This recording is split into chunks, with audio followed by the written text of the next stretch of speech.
Good evening and welcome to the channel's studios here in London with your international news around the world in 5. Vice President Kamala Harris has secured the support of a majority of Democratic delegates to become the party's nominee for president. It means she has received the endorsement of more than the 1,976 delegates needed to win the nomination in the first round of voting. And it is my intention to go out and earn this nomination and to win. That means Kamala Harris is on course to be crowned the party's standard bearer and take on Republican Donald Trump in November's presidential election. No one has publicly stepped forward to challenge her since President Joe Biden left the race on Sunday. The European Union's foreign policy chief, Josep Borrell, has stripped Hungary of the right to host the next meeting of foreign and defence ministers over its stance on the war in Ukraine. It comes weeks after Hungary assumed the rotating presidency of the Council of the European Union, a role in which it would normally host the event, and amid anger over a meeting Prime Minister Viktor Orban held with Russian President Vladimir Putin in Moscow. Mr. Borrell said Hungary's actions should have consequences. Hungary described the move as completely childish. The next set of meetings will instead take place in Brussels. I understood that we have to send a signal, even if it is a symbolic signal, that being against the foreign policy of the European Union and disqualifying the policy of the European Union as the party of war has to have some consequences. Rival Palestinian factions Hamas and Fatah have signed a declaration agreeing to form an interim national reconciliation government for the occupied West Bank and Gaza after the war with Israel. The agreement came after a meeting brokered by China's foreign minister and Hamas officials said.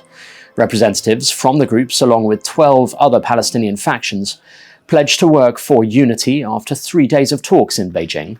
It is the latest of several reconciliation deals Hamas and Fatah have agreed on in their long-fractured relationship.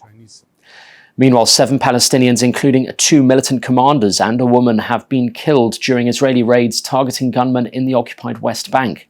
One Israeli raid took place in the city of Tulkarm, where fighting between Palestinian militants and Israeli soldiers erupted in the streets. In videos shared by the Israeli army, gunmen are seen in an alley before an explosion engulfs them in smoke. The Palestinian Health Ministry said 2 Palestinians were killed in a separate raid near the city of Hebron. The death toll from 2 landslides in southern Ethiopia has risen sharply to over 150. That's according to the head of the National Disaster Response Agency in Gopher Zone, who said the number could increase further. Marcos Melese said the search is ongoing and that there were bodies yet to be recovered. Officials had reported on Monday that 50 people had died. That's after heavy rain overnight caused a first landslide and then a second buried people who had gathered to help. Women, children and local police were reported to be among the dead. Pro- and anti-government protesters have clashed again in Nairobi, Kenya's capital, and have been dispersed by police tear gas. Businesses were closed as police guarded key points, including Parliament. Young people started protesting across the country against a proposed finance bill that would see sharp tax hikes in June this year. The demonstrations have grown into a larger spate of protest action against William Ruto's government. More than 50 people have been killed since the start of the violence in mid-June, leaving the president caught between pressure from lenders to pay down high debts and a public reeling from the high costs of living. And the American rapper Snoop Dogg will be among the torchbearers carrying the Olympic flame in the final stretch before the opening ceremony of the Paris Games on Friday. The 52-year-old will carry the torch through the streets of Saint-Denis, the underprivileged northern Paris suburb that is home to the Stade de France Olympic Stadium. It comes as people in central Paris were given a celestial treat last night when the moon passed through the Olympic rings on the Eiffel Tower. The Paris Olympics will take place from this Friday until August the 11th.